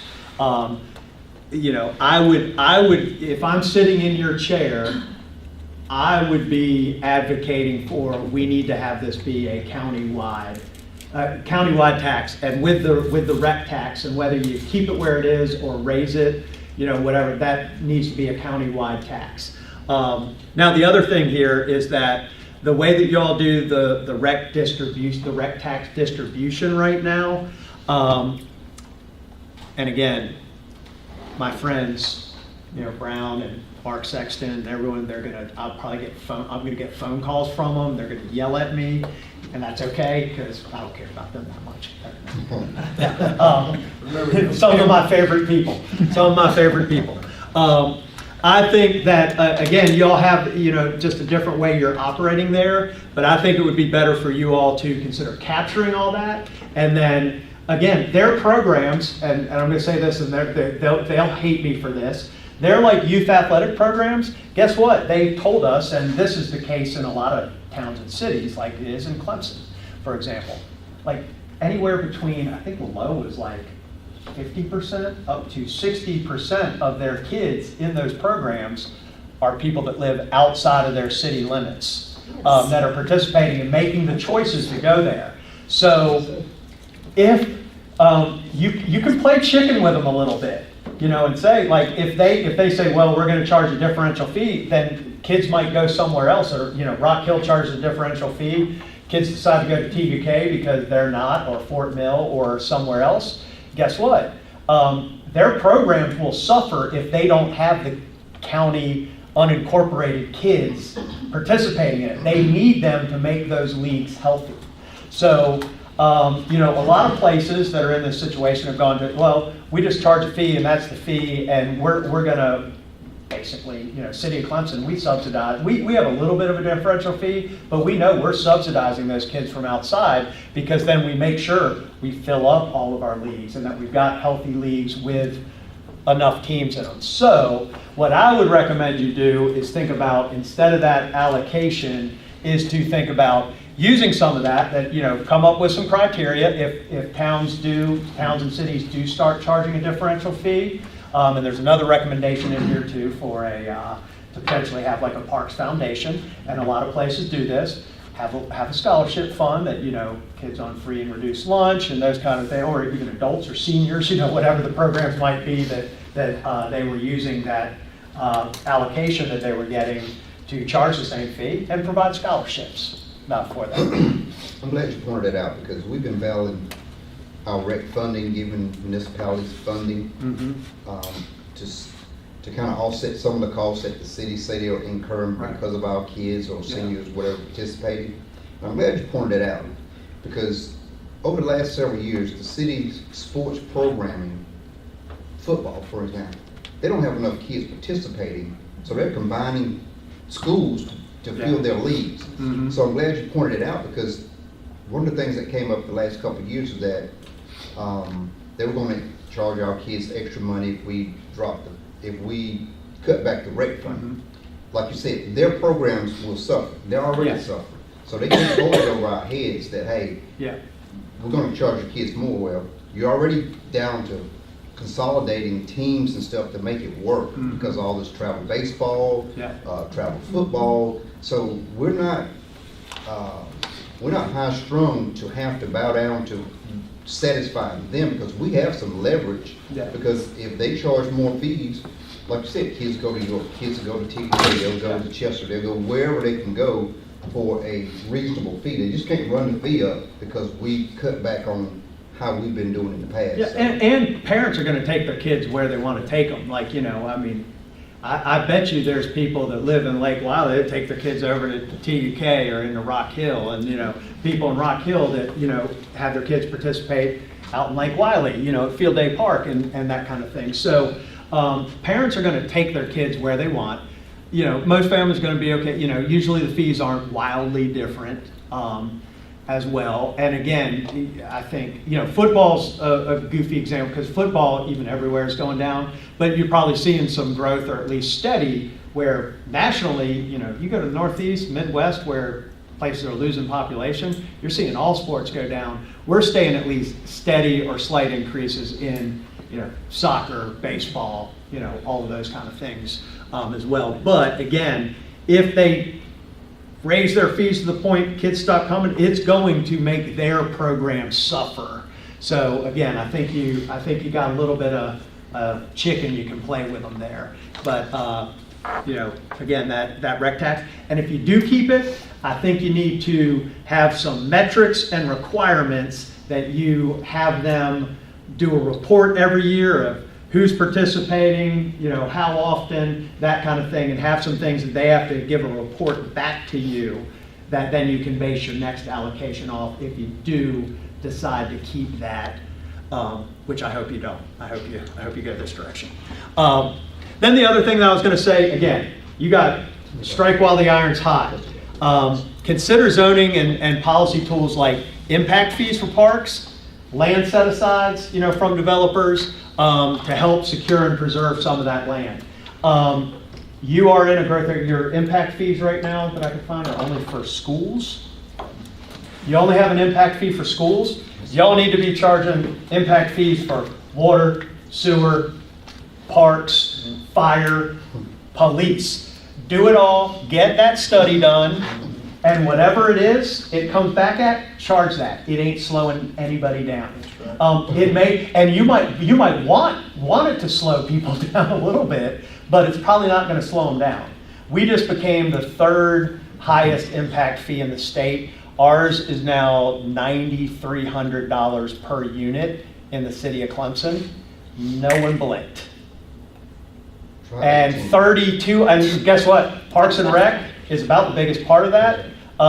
With the needs that you have, Parks and Rec is like 3,300 of that. And then the development is paying for development and paying for the infrastructure. So when who was talking about leaks and water Do you have pipes earlier? school impact fees on top of that?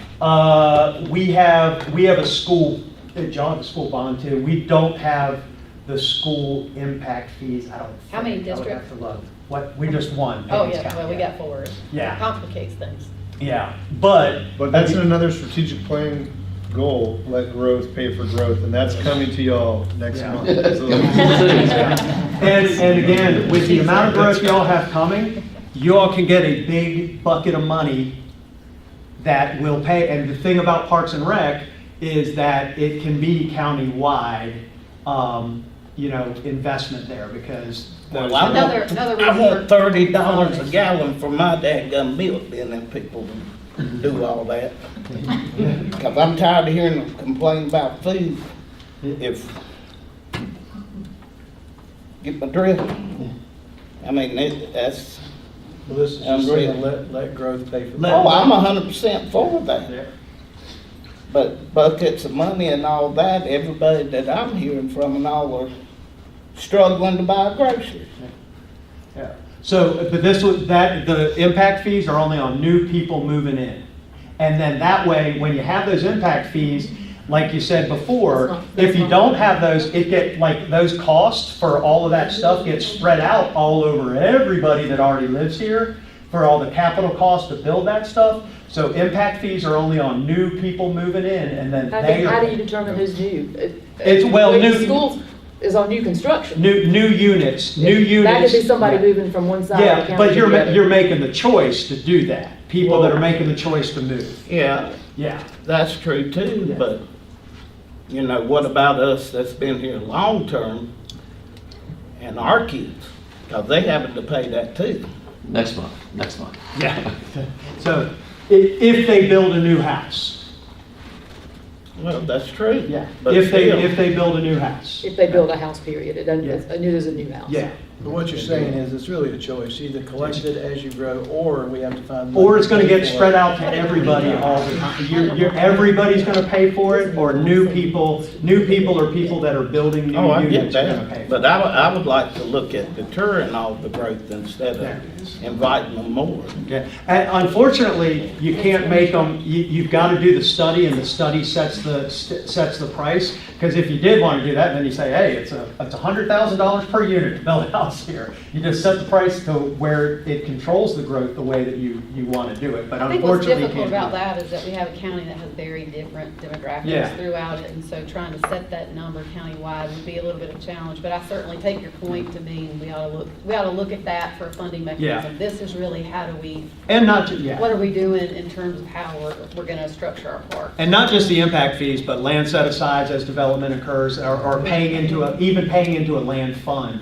Like if it's not an impact fee, it could be like, hey, if you develop this many acres, you pay this amount of money into our land preservation fund, that then we can go out and purchase that land without, having to dip into our reserves and that kind of thing. So there's a variety of tools there that you have at your disposal if you choose to use them, that let development take care of some of this stuff on its own, rather than everybody that's been here having to do that.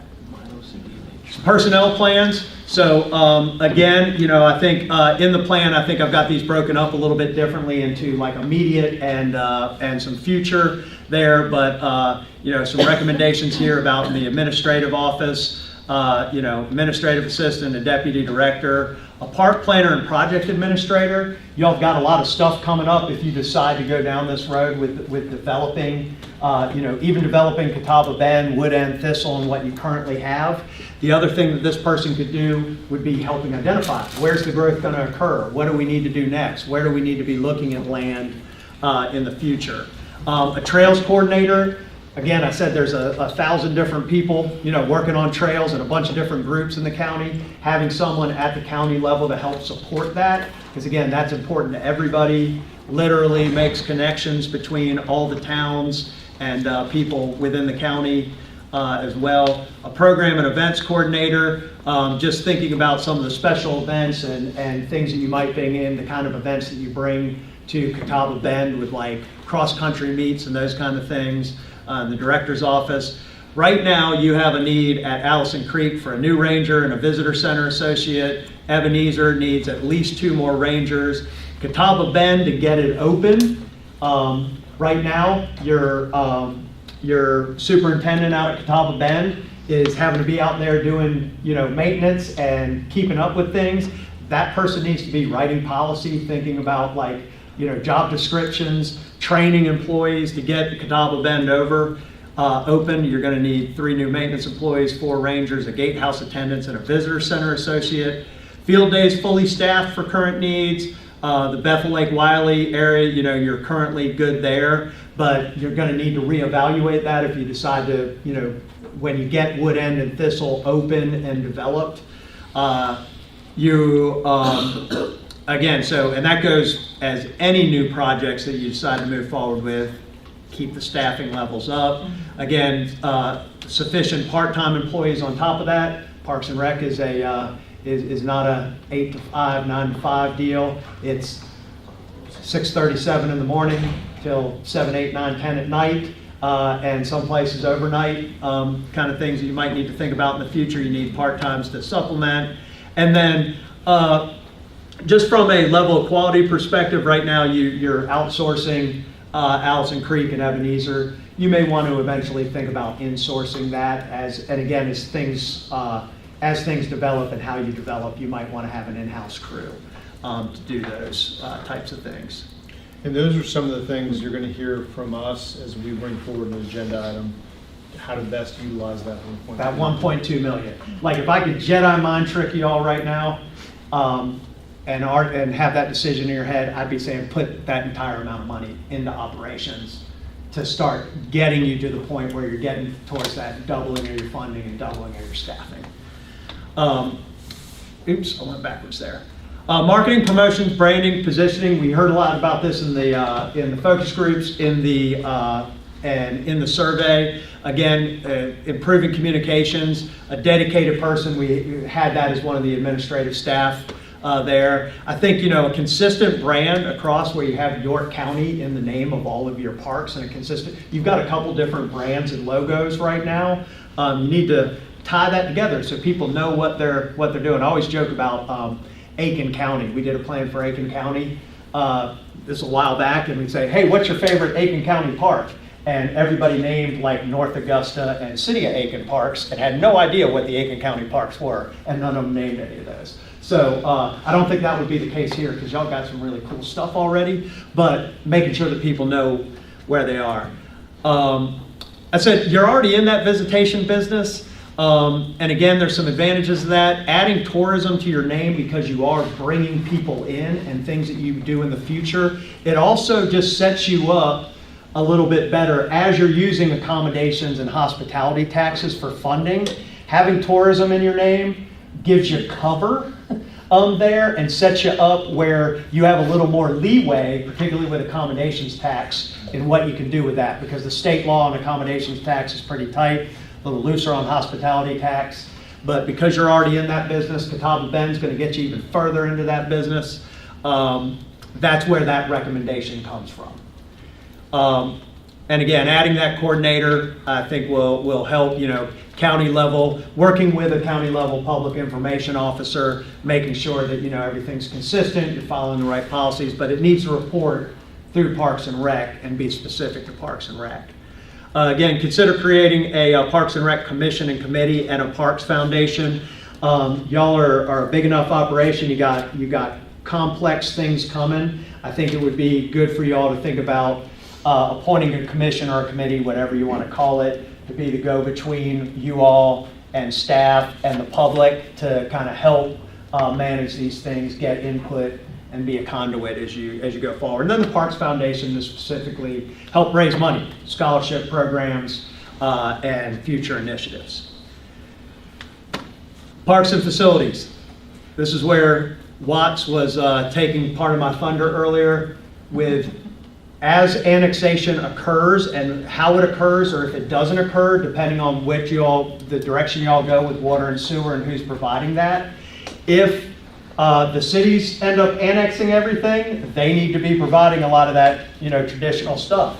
If they don't, y'all are providing the water and sewer, and it's, going that way. People are going to be looking to you for more of that traditional Parks and Rec, field day park kind of facilities, and that's where you're going to have to, be a little adaptable as that situation occurs. And that's a semi-unknown right now, right? I mean, you've got some thoughts about it, but you're going to have to watch that and think about it. Focus on developing Catawba Bend. Can't say that enough. Again, that will be, you all will all be going to like National Recreation and Parks Association, getting awards, all kinds of good stuff out there. Developing and supporting the development of trails, that trails coordinator position. Again, making sure you don't miss opportunities. There's some opportunities that were identified, with some rails right now. Getting the Carolina Thread Trail done with what you've got going on inside of parks and connecting parks. Unbelievable amount of opportunity there. Basic amenities to get Thistle and Wood End open. Again, things that we see in the plan support kind of the plans you currently have in place. I think, while there's some cool things at Wood End, you really probably want to think about starting over out there. I mean, I think that building and that house is going to be a really difficult project to make it workable. You do better, or you're going to spend depends on how much money you want to spend. You can make anything work with cash, but I don't know that you're going to want to go down that road of that much cash to make that into a good, usable events facility. again, identifying land to purchase to protect for open green space in the future, or to look at if you do like a land fund from developers or land set aside from developers, you can use that as well. And then I think, now, adding some of those smaller scale community neighborhood parks in strategic locations that are developing right now will help you on that metric of the number of parks per resident, and a little more convenient access for folks that maybe live in some little bit of outlying areas right now. Again, those were the top 5 facilities. Again, unique opportunities. I like that ag plan that you all have. And, number one, markets, and, it can bring in tourism. I think that could be a good return on investment. It's gonna need a creative financing plan though, I think, if you all wanna move forward that anytime soon, looking at the state, even federal allocations that might be available through U.S. Department of Ag and other places like that. What really tugs at my heartstrings there is, as you all are under all of this pressure and development pressure, and your all's ag culture and history and that kind of thing, this could be something that I think could really help protect and preserve that. And if you do this in a way, you could do this with a really good business plan, that it could generate enough revenue to support itself after the capital investment and be something really, really unique. And you're in a good population area where, again, you can preserve and tell that story and make sure it doesn't go away. That would be, again, I think that could be a cool part of that and a good way to do it. The other thing that came up, again, and Call it a zoo, though, if people don't quit coming here, because there ain't gonna be nowhere to do ag. the other one, Clemson Extension mentioned, and again, another kind of unique thing. They have 300 acres, a shooting sports complex. Those, again, can have a good business plan that they can be Where is that? in the black. It's Is it out like McConnell? out towards, I think it's out towards McConnell's, yeah. But they have that, a shooting sports complex, again, just, 4-H shooting sports, educational opportunity, new recreational opportunity, and again, that's kind of like pickleball people. I mean, those folks come in for weekend shoots and events and spend a ton of money. Could be a good, unique opportunity.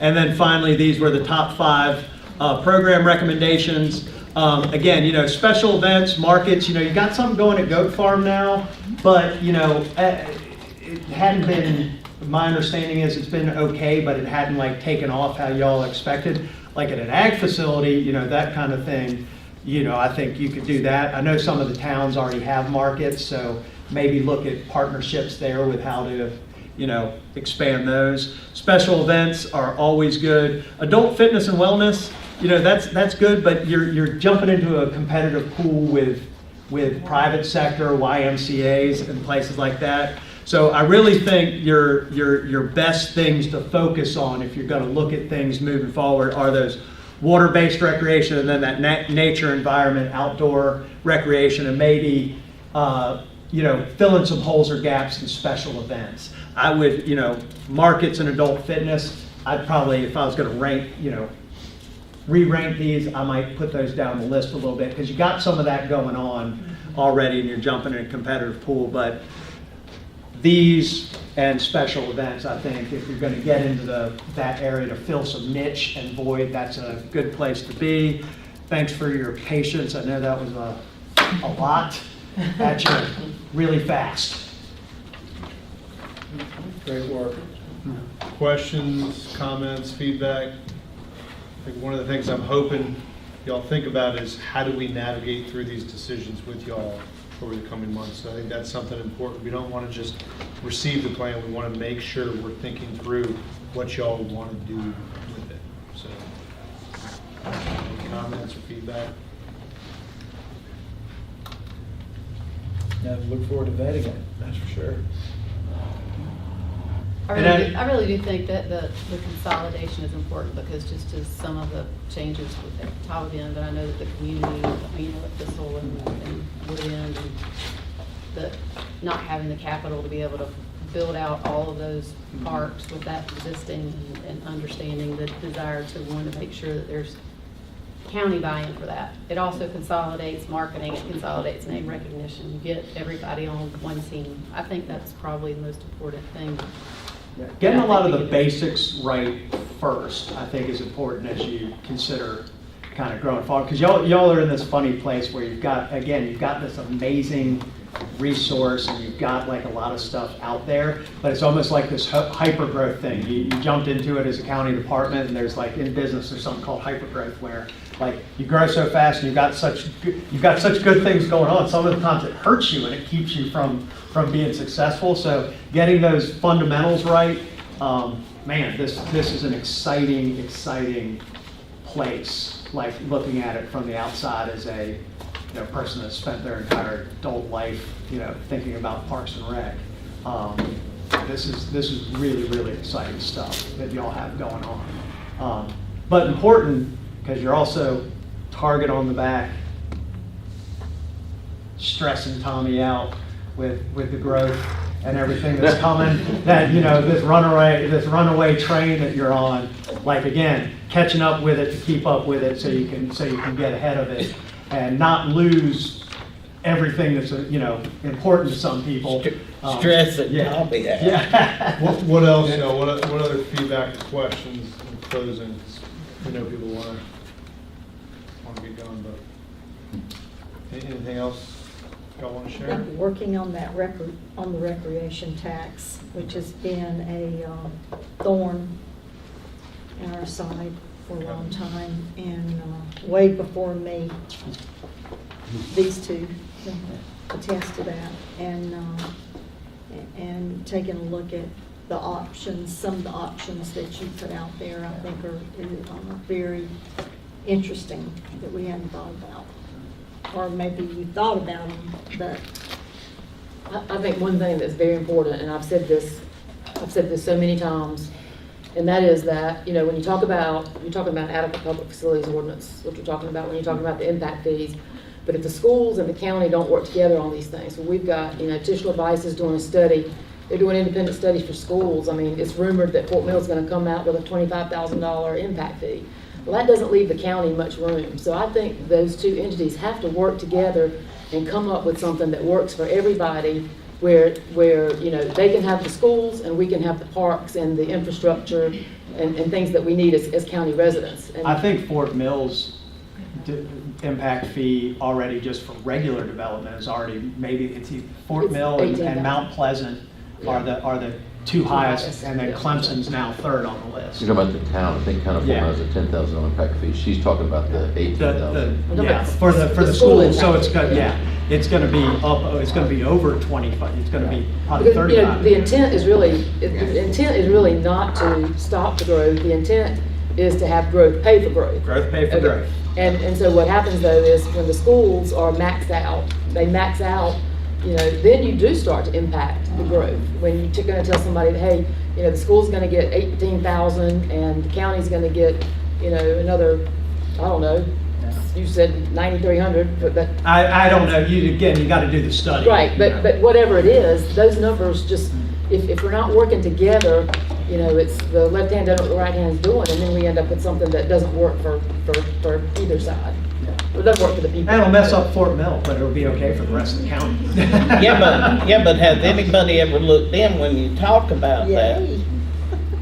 And that amount of money, has it ever shown where you only cater to a certain lifestyle, and then it puts the other folks in it? So you end up with just an influential. Yeah, but there are mechanisms that you can do if you're talking like attainable workforce kind of thing. I think Because, there's I mean, mechanisms that you can use to make sure. There's more to it than that, because we've even talked about affordable housing and all for people. I've always been of the mindset that no matter who you are, you live according to how much money you make. That's why some people lived in trailers. But this mindset of bigger, better, blah, blah, blah, isn't what created this country. I mean, you take the influential folks that make that big money, they still got a common man out there doing the yard, building their house, blah, blah, blah. So they can't make it without us, they just have created and figured it out yet. Any other feedback, y'all, related to tonight's presentation? I'll encourage y'all to think about the process we're going to go through to kind of give more feedback to staff so we can begin to work on some of this. So that'll be my last kind of leading statement on this. If y'all, anybody else want to talk? So when do we talk about this? What's our next discussion? That's what I'm asking y'all to okay. consider is how do you want to go through making decisions related to this plan? So my recommendation would be potentially sending it to committee where the idea came from, do the study.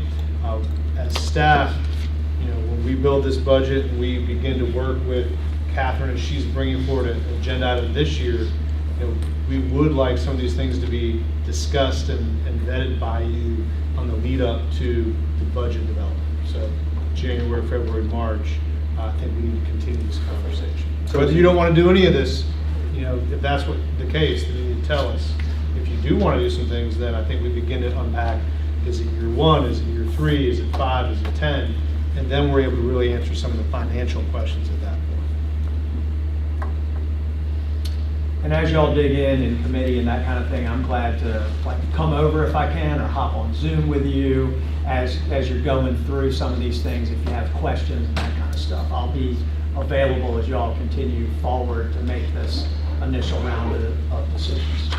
It was my understanding that when we go through this process, we started with economic development and, what was the second one? I got it right here, I don't remember. What was the second one we did? High performance. Economic development or growing. We did high performance. High performance, yeah.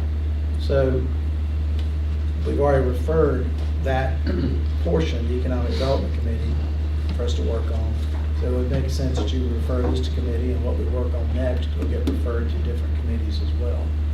Yep. Portions of each of these goals are going to go to committee for council to inform. So I think that's the decision before y'all. And then the committee would lean on the staff, in this case, your staff, to help us put together the plan. A 1, a 3-year, maybe a 10-year plan. That could be one Short thing action to do. items. Right. Yeah. Short action items, a target, and a vision. And that's where you'd help us do that. And then when you do that, then you would back into figuring out how you're gonna pay for what's realistic. As I read through the report, and so I don't know if we need, do you have a recommendation on what specifically gets referred to committee? How specific do we need to be? Are you looking for that consensus now? I think you got a very broad report, right? You got a big menu. And so I think this is a broad assignment for the committee to unpack a little bit and develop priorities. So our ability to answer your financial questions are going to be dependent on y'all giving some vision of what you want to see. So I think we can come up with the immediate needs. Catherine already has those, and we can share that with the committee. But I think those are things we're ready to just go right to the full council with an agenda item. But we're glad to vet that with the committee first. The medium and long range, I think, are the things we really need feedback on. Because we've got to operate the parks we've got right now. And so with Ebenezer, we really want to make sure we're bringing some positions forward, and we're going to have those conversations. But for those mid-range and long-range, I think that would be very helpful for the community to speak into. I think the things that you think are immediate needs to bring it on, bring that on. And, I just, committees are slow, so, my preference is to do things with full council, but, and it just depends on what do you think, Lawrence? Well, I think, number one, council's not gonna be asked to come up with solutions. The committees would be asking staff to come up with solutions and choices for us to consider. We're gonna listen to a plan, and we're gonna vote on approving a plan. We're not necessarily gonna vet it out. We're not gonna come up with the solutions ourselves necessarily. Staff's gonna do that for us. So if you have some things that you think staff can go ahead and jump on and bring a recommendation to us, as a committee chair, I don't have a problem with that. If you have things that need to be vetted by the committee, then I don't mean to speak for Gulfport, Tom, but I think we're okay digging into whatever we need to dig into, because we're gonna be leaning on the staff to help us with this. They're the professionals here. You agree, disagree? Paul? That's fine. So whatever you feel like you need to move on quickly, bring a recommendation, I know you're the chair, but bring a recommendation to full council and what we need to work on and we need to vet, then we'll get to work on it. And we appreciate your willingness to step in and help us in some of this Yeah, discussion. whatever y'all need moving forward as far as like clarifications, help, bouncing ideas. I'm glad to help out moving forward.